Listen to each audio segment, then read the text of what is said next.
Hi guys, today we're going to talk about how to spend your money on things that you actually want and not spend it unintentionally.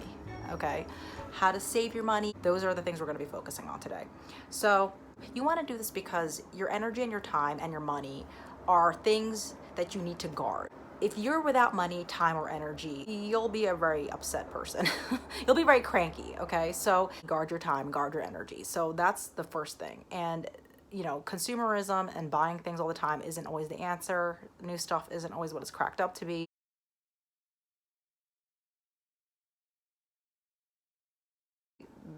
That's what I'm trying to get at you. So first thing you want to do is you want to go on a spending freeze. Now, I'm not saying you're never going to go shopping again. I'm not saying not to go shopping again. That's very unrealistic because we run out of stuff. It's okay to want a new shirt, right? But it's kind of at that point where, like, if you're just spending money just to spend money and you're doing it and you're kind of upset and you're losing sight of what's actually important, that's when it becomes a problem. When you're not able to pay your bill at the end of the month, when you're worried about your bills at the end of the month for those said things, when you are running out of energy and time, like, those are all things that you need. Okay, so spending on things you don't need is not going to serve you. So the first thing you want to do is work with what you have. Go on a spending freeze for like a week or a month. Okay, and I say a week or a month because that'll give you some time to really think about what you own and what you have. It'll kind of give you an awareness of when you're spending your money.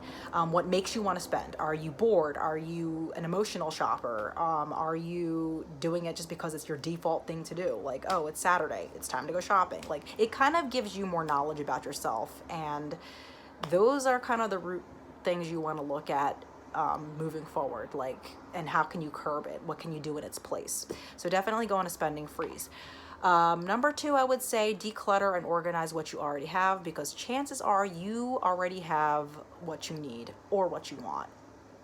You probably do. It's probably lying in a pile somewhere. You don't even realize it, but it's there. So go through your stuff and see what you can make work for what you need. Let's say you are a big makeup person or a big clothes person, or you think you need something in those areas, or cooking or whatever. Go through your stuff.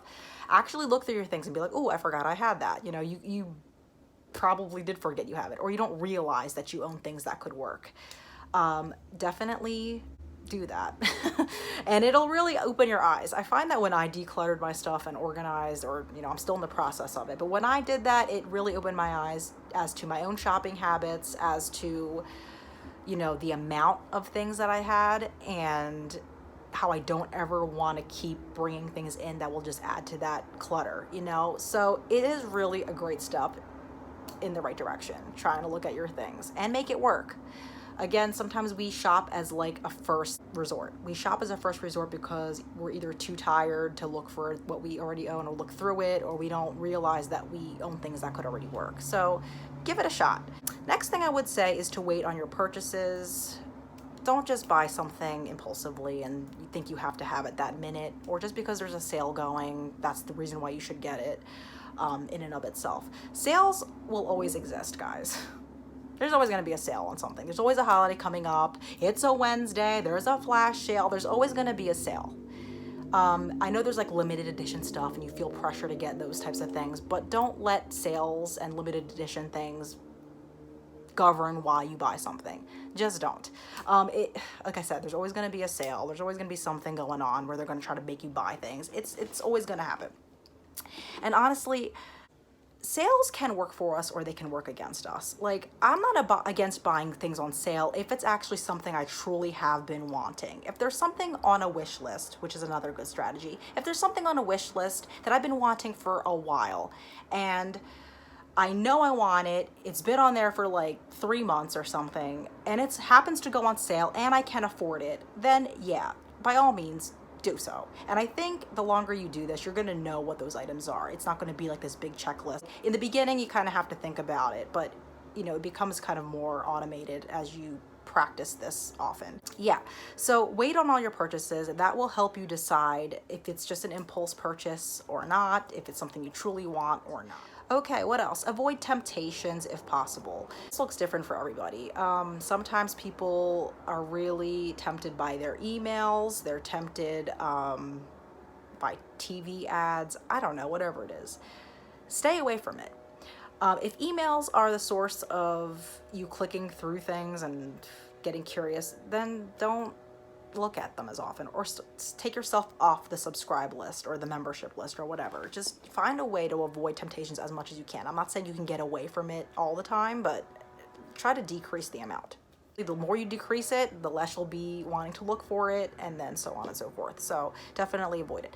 Another tip would be to find a YouTube channel, a blog, like-minded people who are in line with your goals. Bloggers, YouTube channels that you can relate to. For someone like me, I love beauty. I really like looking into makeup products, but I'm not a huge consumer of it. So I'm going to follow maybe people who are in the same boat. Like, they love makeup, but they are not just about, buying it all the time. That's kind of where I'm going to focus my energy on, more so than someone who's always trying to buy or, push the latest releases or whatever. So that's a really good one. I find that if you're going to stop doing one thing, it's really good to focus your energy somewhere else, and maybe instead of shopping, start following blogs, podcasts even. I know podcasts are huge right now.